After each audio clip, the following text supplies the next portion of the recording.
So my iPhone 14 Pro just arrived. Let's go straight to the unboxing.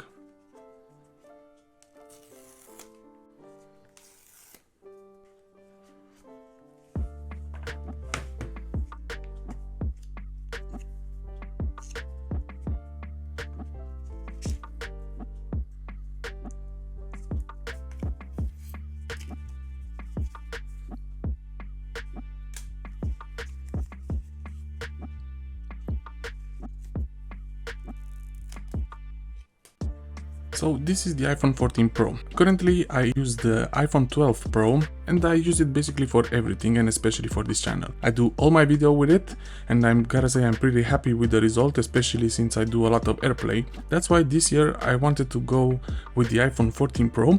I know that there isn't a big difference spec wise, but I still think it's a good upgrade for my channel, and the iPhone 12 Pro will be used by my wife, so I can still use that one as a secondary camera, or for cases like this where I want to feature the iPhone 14 Pro, its features, or some other accessories. Alright, let's power it on and let's see what to expect. Don't worry, I will also do a side-by-side comparison with the iPhone 12 Pro, but for now let's power it on and do the quick configuration.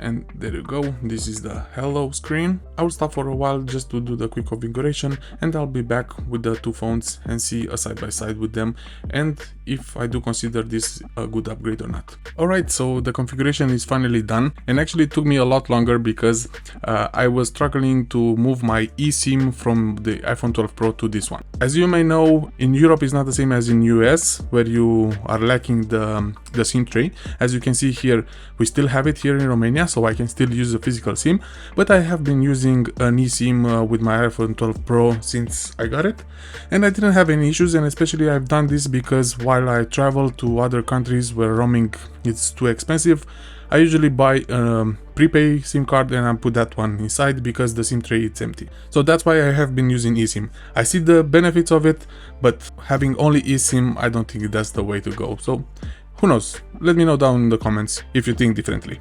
So as I said, I was struggling quite a lot moving my eSIM to this phone. I couldn't do it online, I couldn't do it by phone. So in the end, I had to go to the physical store. They gave me a new QR code, I scanned it and everything worked perfectly. And since I was there, I decided to put also a screen protector because I really want to keep this as clean as possible. Speaking about accessories, I also got here a really cheap case. Well, it wasn't that cheap, it was around $25 and it's just a plain silicone one, black, but I like how it looks like. But this will not be my go-to case because I really need MagSafe because I'm using MagSafe, but for now this has to work. So if there are any case producers out there that want to send over a couple of cases to test this out, my email is open, my DMs are open, so please drop me an email and I'm more than willing to feature those cases here on the channel. Alright, so first impressions. Coming from the 12 Pro, first of all, I know that there are some debates that you will not notice the 120 Hz, but for me it's right there on the spot.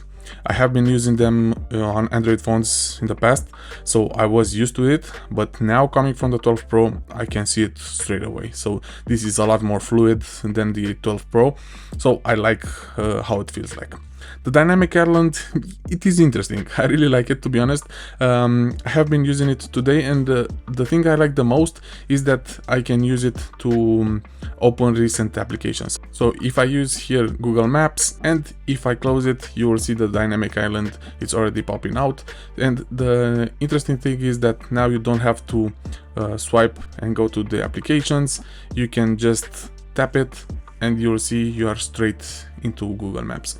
So this is the first benefit that I see to the dynamic island on top of the aesthetics of it, because if you open music and play something, then you'll see it on the top, and if you tap and hold, then you'll get the extra menu. This doesn't happen in Google Maps. To be honest, I haven't tried Apple Maps because I don't really use it, especially since in Romania we don't get the whole benefit of it, so I don't really use it. But I'm expecting new apps to add this kind of functionalities in the future. So Dynamic Island, I know it's a gimmick, but it's a good gimmick. I really like it. I haven't really managed to take a lot of pictures. I did a quick test in the daylight between the 12 Pro and the 14 Pro. I do notice a couple of more details in the 14 Pro. So I'll have to test out a bit more, especially since I will keep the 12 Pro in the family. My wife will use it. I will have a look on how the pictures compare, and especially the video, because I will use this phone for the channel from now on. So really curious if you will notice the quality change in these videos here on the channel. I do have a couple of accessories that use MagSafe. This is the Moft wallet that I have featured in the past, and as you may expect, the MagSafe, it's pretty strong. I'm not sure if it's stronger than the 12 Pro. I'll have to compare those ones, but the first impression, at least, is as strong as the 12 Pro. I think they mentioned that the magnets are even stronger now, so that's even better. I haven't had any issues with the Apple Wallet or the Moft wallet in the past. I know that people were complaining that they would lose their wallet, but for me that wasn't an issue. So I'm expecting to be at least the same with the 14 Pro, but I'll have to test out this a bit more, and especially once I get another case with a MagSafe. What I also want to show you quickly is how the video compares here for the channel with the 12 Pro. So currently this is the video taken by the 12 Pro, and now we will switch to the 14 Pro and you'll see a quick comparison between the two phones. So let's switch to the camera of the 14 Pro. And now we switch to the 14 Pro camera, and here it's my previous phone, the iPhone 12 Pro. I wanted to quickly show you the difference between these two cameras for this channel. I know there will be a lot of YouTubers out there that will do side-by-side comparisons with other phones. I don't know if they will do with the 12 Pro. I may do a follow-up video on comparing the cameras between these two, but what I wanted to show you quickly in this video is how this compares in this current setup that I do for my YouTube channel. So that was the quick video, and I also want to show a quick side-by-side between these two phones. So sorry again for the changing of camera. I'll use a Galaxy S10 to close up this video with the two iPhones side-by-side. Okay, so now we switch to the Galaxy S10, and here we have the two phones. As you can see, design-wise, they're pretty similar, and you already knew this.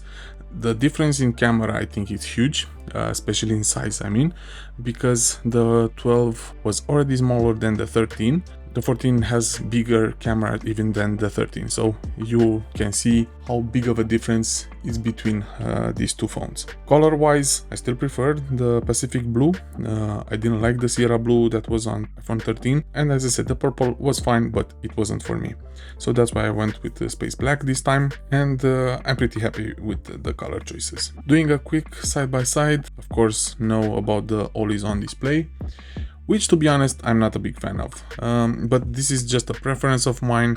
I used it in the past on Android phones, but I always disable them after a while. I'll probably do the same with the iPhone 14 Pro, but for now I just wanted to see how it looks, how it reacts, how it consumes the battery, but I don't think I'll keep it for too long. Other than that, another big difference, of course, is the notch, and you'll see them over here. The difference, I think it looks better.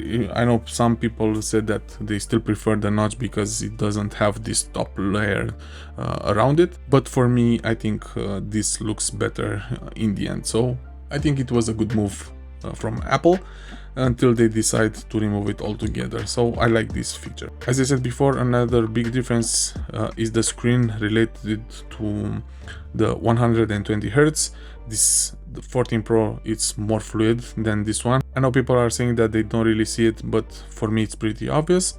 And the peak brightness, it's way bigger on the 14 Pro than the 12. So I haven't got the chance to test this out in the sun outside yet, but I know that this is the brightest screen out there at the moment, so you have that if it's something that you're looking for. Another screen difference is related to the bezel. I don't even know if you can notice it, but these are slightly smaller now on the 14 Pro. Yeah, again, a really small change in design. The buttons are the same. I did notice the SIM tray over here moved. On the 12 Pro it's here on the bottom, on the 14 Pro it's somewhere almost in the middle. On the other side, the power button, it's also moved a bit lower than on the iPhone 12 Pro. That is a quick overview of the iPhone 14 Pro and a quick side by side with my previous phone, the 12 Pro. Do I consider it an important upgrade? No, not really. Well, there are a couple of functionalities, and if these are important to you, then okay, go ahead and do it. For me, the most important aspect of why I changed it was the camera, because I'm still planning on using this for the channel over here, and also the battery life. For me, the biggest drawback with the iPhone 12 Pro was the battery. If you can see over here, the battery after 2 years it's at 84%, but that's not the biggest issue. The iPhone 12 Pro since the beginning didn't have a good battery. I always struggle with the battery in the evening, and as you can see, this was charged this morning and I stopped using it around 6 o'clock because I switched to the 14 Pro and the battery is already less than 20%. Camera and battery were the most important topics for me, and that's why I decided to go ahead with the iPhone 14 Pro. Alright, so that's basically for this quick unboxing and reaction with the 14 Pro. Hope you enjoyed this video. Stick around for more videos like this, and hopefully we can also feature a couple of accessories for the new iPhone, so stick around for that one, but also other content. So until then, this is the Tech Unravel, and I'll catch you in the next video.